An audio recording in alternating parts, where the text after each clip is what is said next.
Welcome back. Thank you so much for keeping it locked to your Feel Good Breakfast Show. About to get even more feel good right now on a vitally important day for all of us. And I think while many progressive advancements have been made when it comes to the recognition, the support and the acceptance of transgender and gender diverse people in the world and here in South Africa, there is undoubtedly still a continued stigma and discrimination that the community faces when it comes to complete societal understanding of their journeys, and it is a journey. Today is International Transgender Day of Visibility, a day that is dedicated to celebrating the resilience, the victories, and the contributions of this community. And today on Expresso, we are opening an important dialogue about this with Executive Director of Gender Dynamics, Liberty Matesa. Liberty, thank you so much for joining us this morning.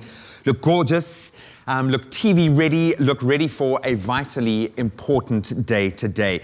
Maybe that's a good place to start. The International Transgender Day of Visibility. Why is this such an important day? Why are you here on this platform to talk?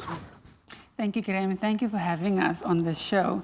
Transgender Day of Visibility was started in 2009 with the aim, of course, of visibilizing the resilience and the narratives and stories of transgender and gender diverse persons, as you pointed out. I think it comes as a consequence of the erasure and the invisibilization that we've suffered and were subjected to historically, where we've been completely erased from the history of this world.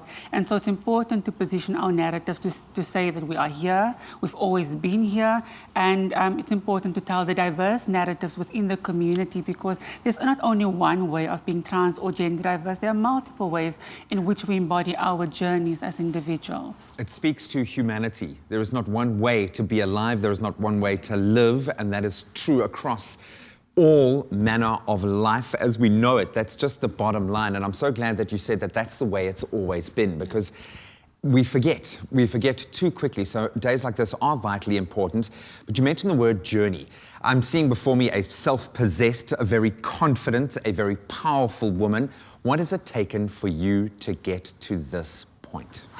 It has been quite a daunting journey. I mean, living in a community, in a society where stigma, discrimination, hatred towards trans and gender diverse persons are rife.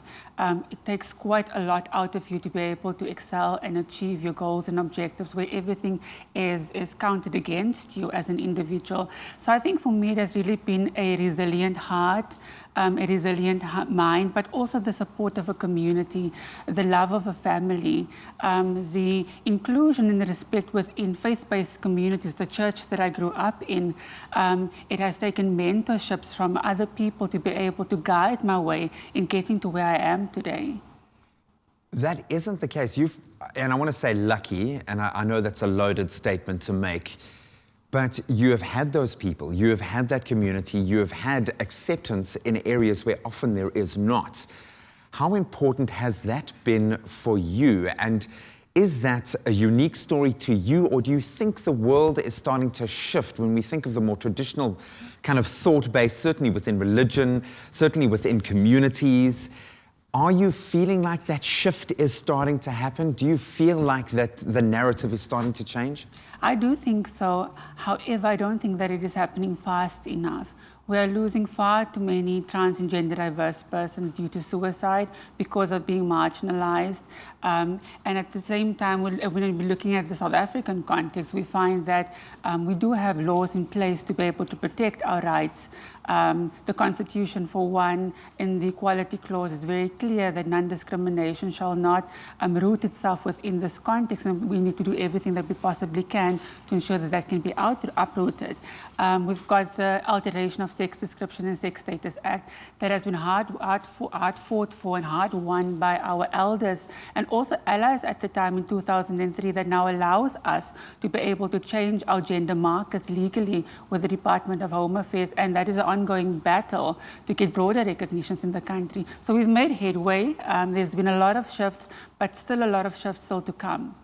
I'm glad that you said hard fought for, because it's come at great cost. 100%. And it's often at the darkest times, under the greatest pressure, that we see the best in humanity. When you talk about this community, how proud are you of your community for what you've been able to achieve in light of the, I'm sure it must have seemed insurmountable challenges that you've faced?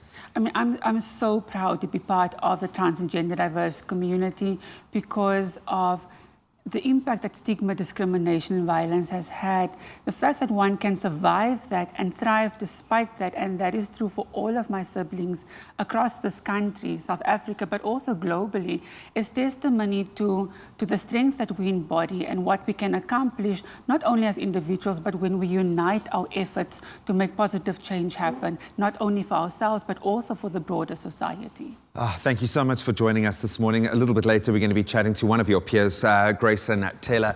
And on your screen right now is a number that you can call if you are battling. I know that we are talking about a very big idea right now, but this really does boil down to a very deeply rooted personal journey. And if you, on that deep personal level, are struggling with your identity and need someone to talk to, that is the number to call. There is a community waiting and ready to talk to you that know what it's like to go through this process, that know the challenges that you are facing, and they are there to support you.